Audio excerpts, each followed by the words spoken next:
Scene कुछ वहां से शुरू होता है जहां पे उनके घर में आग लग चुकी होती है और घर मुकम्मल तौर पर जल चुका होता है। नुकसान का अंदाजा लगाना मुश्किल तो था, मगर ये वर्ल्ड बैंक की तरफ से फराहम की जाने वाली रिहाइश गाह थी, इसीलिए उसका नुकसान पूरा हो ही जाने वाला था। और ये सालार के साथ पहली दफा नहीं, दूसरी बार हुआ था। पहली बार उसने गांव में अपने स्कूल की इमारत को यूं खाकिस्तर होते हुए देखा और इस घर के मलबे को देखते हुए उसने जो सोचा था वो स्कूल की राख देखकर नहीं सोचा था। तब उसने इमामा की फैमिली को हर नुकसान का जिम्मेदार ठहराया था और कहीं भी उसने ये नहीं समझा या सोचा था कि ये उसके अपने किसी अमल की भी सजा थी, कोई तंबीह थी जो उसे की जा रही थी। वो सूद से कमाए जाने वाले पैसे से फलाह आमा का काम करने की कोशिश कर रहा था और ये कैसे मुमकिन था कि अल्लाह उसे कबूल करता। आज एक बार फिर वो ऐसे ही एक मलबे के सामने खड़ा हुआ ये समझ पा रहा था कि वो उसका रिस्क था जिससे सिर्फ शर निकल रहा था, खैर नहीं। घर को लगने वाली आग में वो छोटी मोटी सारी ज्वेलरी, सेविंग्स, सर्टिफिकेट्स और उसके बच्चों के इंश्योरेंस के पेपर्स राख हो गए थे या लूट लिए गए थे। इमामा को शादी में सालार की फैमिली की तरफ से मिलने वाला जेवर पाकिस्तान में ही एक लॉकर में था। यहाँ इमामा के पास सिर्फ वो छोटी मोटी डायमंड की ज्वेलरी थी जो वक्तन फवक्तन अमेरिका या अफ्रीका में खरीदती ही रहती थी, लेकिन उस छोटी मोटी ज्वेलरी की कीमत भी 40 लाख से कम नहीं थी। उस घर में और भी बहुत कुछ जल गया था जिसका इमामा को सदमा था, लेकिन सालार को नहीं था। उसके लिए बस यही काफी था कि उसका खानदान सलामत था। वर्ल्ड बैंक ने अपने तमाम मुलाजमीन के नुकसानात को पूरा करने का सिलसिला शुरू कर दिया था और यह काम हंगामी बुनियादों पर हो रहा था। तमाम मुलाजमीन को अपने क्लेम्स दाखिल करने के लिए कहा गया था, लेकिन सालार सिकंदर ने कोई क्लेम दाखिल नहीं किया था। उसे अब उस पैसे से खौफ आ रहा था जो जब भी उसके पास आता उसकी हलाल की कमाई को भी अपने साथ खसो खाशाक कर देता था। वो एम्बेसी से एक 5 स्टार होटल में मुंतकिल हो गए थे और हमीन अमेरिकन एम्बेसी के ही अस्पताल में था।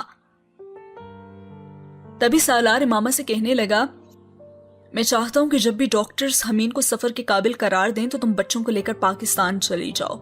सालार ने एक रात इमामा से कहा था, लेकिन क्यों? वो नाखुश हुई थी। इसीलिए कि जो कुछ कांगू में हो चुका है मैं अब तुम लोगों के लिए कोई रिस्क नहीं ले सकता, समझ रही हो ना तुम?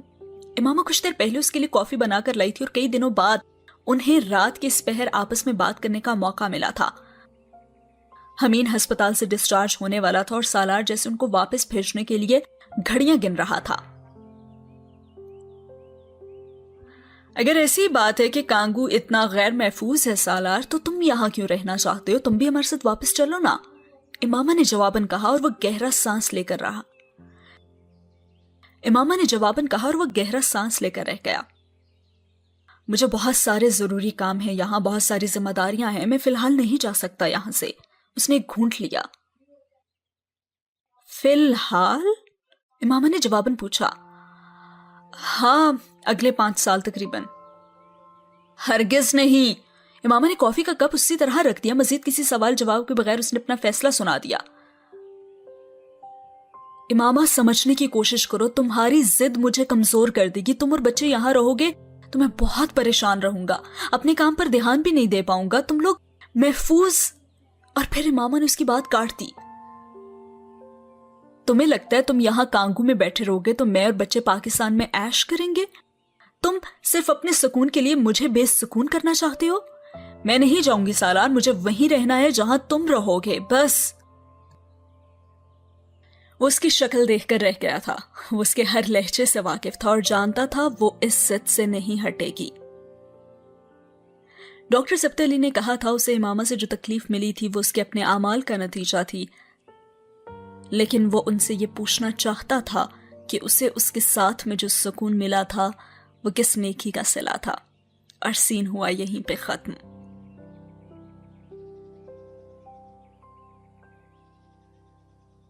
अगले सीन में वर्ल्ड बैंक और अमरीकी हुकूमत ने अगर वॉशिंगटन में सालार सिकंदर के साथ मुज़ाकरात में से फ्री हैंड की जमानत दी थी तो उन्होंने यह वादा पूरा भी किया था।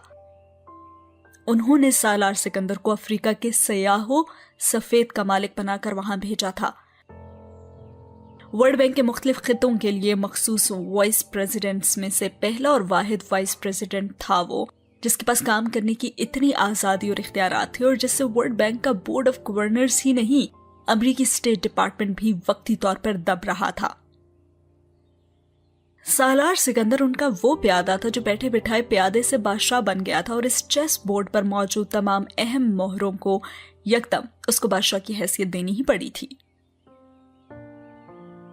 वॉशिंगटन में वर्ल्ड बैंक के नायब सदारत कबूल करने के अगले दिन उसने कंशासा जाने से पहले पहली बार वॉशिंगटन में अहम तरीन न्यूज चैनल्स के नुमाइंदों के साथ प्रेस कॉन्फ्रेंस की।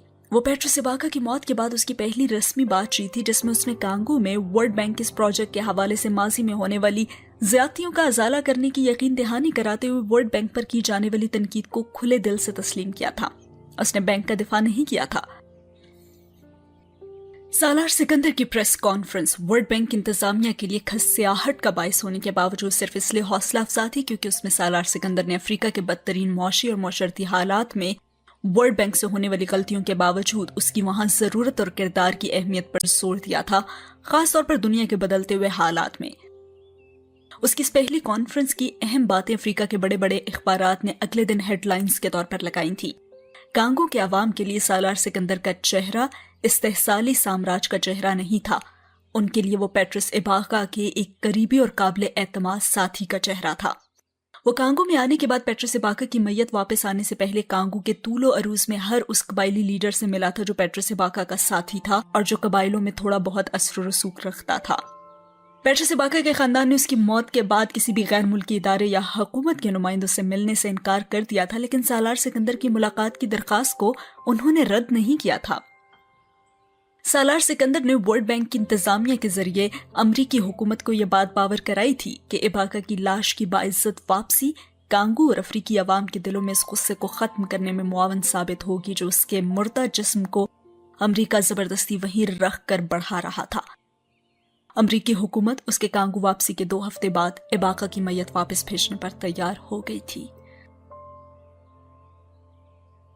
कांगो की हुकूमत ने गैर मुल्की हुकूमतों के उन नुमाइंदों से जो तदफीन में शरीक होना चाहते थे माजरत कर ली थी कि वो इबाका की तदफीन में शरीक होने वाले लाखों अफराद के मुतवक्का हजूम में ना तो उन्हें तहफ़्फ़ुज़ फराहम कर सकते हैं और ना ही उनकी हिफाजत की जमानत।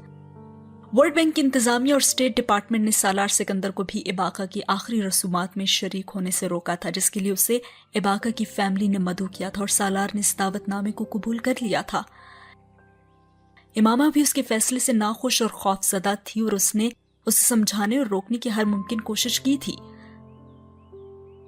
वो उस वक्त तक ये कोशिश करती रही थी जब तक इबाका की लाश कंशासा पहुंच गई और उसी शाम उसकी तदफीन के इंतजामात हो रहे थे। सालार सिकंदर उसकी उस मिन्नत समाजत के दौरान एयरपोर्ट जाने से पहले 2 नफल पढ़ने के लिए खड़ा हो गया और वो बेबसी से बच्चों को लिए बैठ गई थी।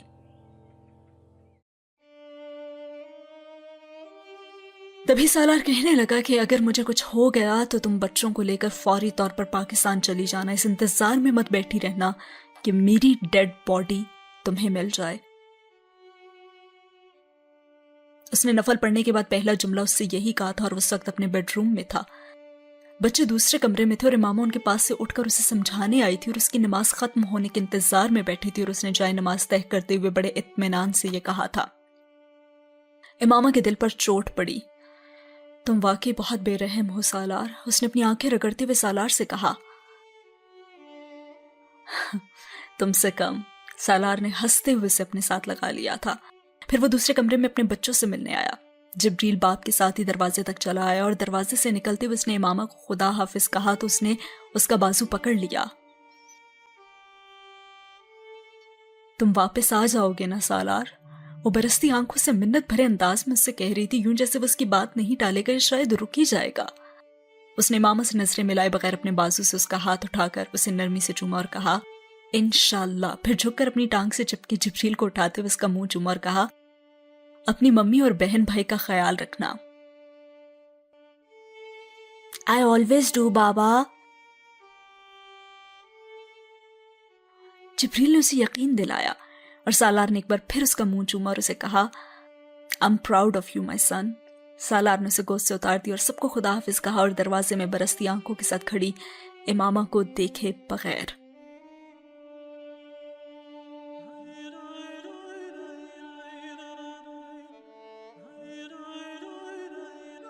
इसी के साथ ये हुआ सीन खत्म और इसी के साथ ये एपिसोड भी।